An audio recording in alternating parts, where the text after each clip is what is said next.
By the time this video is done, I will have had 200 analysis videos on the Buster Corp channel completed. Granted, these aren't the most complex things to put together, they are really short videos compared to my contemporaries in this sphere, but still, 200 of anything, shitty or not shitty, across 4 years is something to be proud of, no matter the circumstance. I sadly couldn't celebrate analysis 100 due to me dealing with a copyright strike fiasco at the time, so I really wanted to make that up to myself and do something special for analysis 200. I imagine what the title of my quest would be if my life was a video game. My life is like a video game, right underneath the stage. All I am collecting coins. So I played Y2K, a postmodern RPG, and it wasn't good. This is an indie game inspired by Super Nintendo and PS1 RPGs, a subgenre I heavily vibe with both in storytelling and gameplay, but sadly, Y2K doesn't really succeed at capturing either of the strongest elements that make those games really good. For example, the gameplay is a turn-based combat system with action commands to boost your attacks, and these mechanics work. In fact, I find them quite enjoyable at first, but the problem comes with how much health the enemies have. The enemies are really spongy in this game, that even regular fights can get tedious with how long they can last, not even to mention the longer boss fights. Even when you're playing your best, it still takes so long for the enemies to go down that fights become tiring and not fun after a while. It also doesn't help that the level up system is just plain bad, as you have to go to a save point, then a mine dungeon, and that's where you use your XP to boost yourself, instead of just automatically leveling up when you reach an experience threshold like a normal video game. Now, the gameplay isn't the reason why Y2K has become infamous among those who've played and know about it. It's the writing and story. The game stars Alex, a hipster college graduate who becomes intertwined with supernatural shenanigans. Now, the thing about Alex as a protagonist is that he really likes monologuing to the audience about, well, everything. From obvious details to just random ass shit that's on his mind, Alex will let the player know everything on his mind. But instead of endearing us to the character through development, it's just kind of annoying. There's a reason his verbose monologuing has become an infamous mimetic part of this game's legacy. Not to mention, Alex is a big jerk, and a lot of people don't want to keep hearing a jerkwad's thoughts when they're playing a video game. Now, I do believe you can do jackass protagonists well, but there needs to be a likable element to them, or they need to be balanced by other characters. Sadly, Alex isn't really sympathetic. He's just a typical self-important white nerd, and while other characters do call him out on his bullshit, he just kind of brushes it off and continues off his woe is me attitude. The game is just so hyper-focused on Alex that even when other party members do get development outside of their one-note personalities, Alex is always there.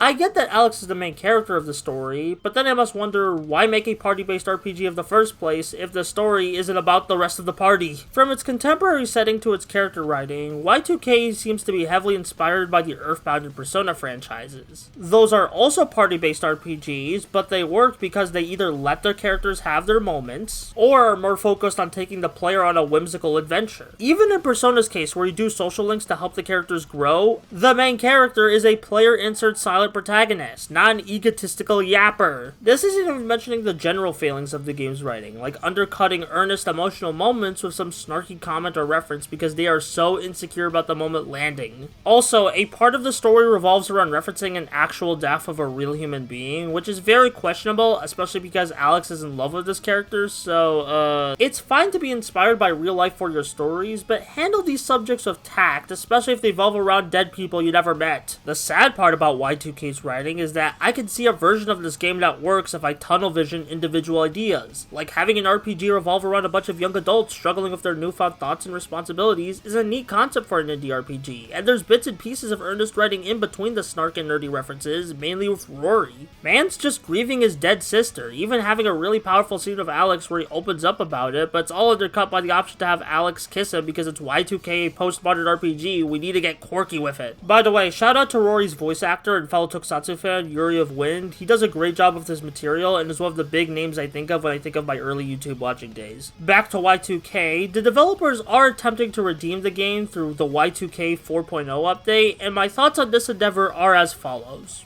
Why? Yeah, the game could use improvements, but it's done. It's out there. People have their thoughts already. This isn't a multiplayer live service game or a fighting game, it's a single-player RPG where its problems are at the very core of fundamental issues that can't be fixed with simple patches. It must suck to have your passion project dunked on by so many, but I think it's time to move on to your next big idea. Maybe it'll land this time, maybe it won't, but you can't be stuck in the past forever. Life's too short to be a perfectionist, so just live and create. And that's my Y2K analysis. I didn't like the game, but I can see why so many are fascinated with it, both comedically and analytically. Thanks for indulging me for this video and the other 199 videos I've made so far. I genuinely enjoy making these videos, even if I don't have the most groundbreaking takes on the things I cover, like, oh, Y2K has problems, who could have guessed? But hey, sometimes you just gotta make the things you want to make, even if they're a bit derivative.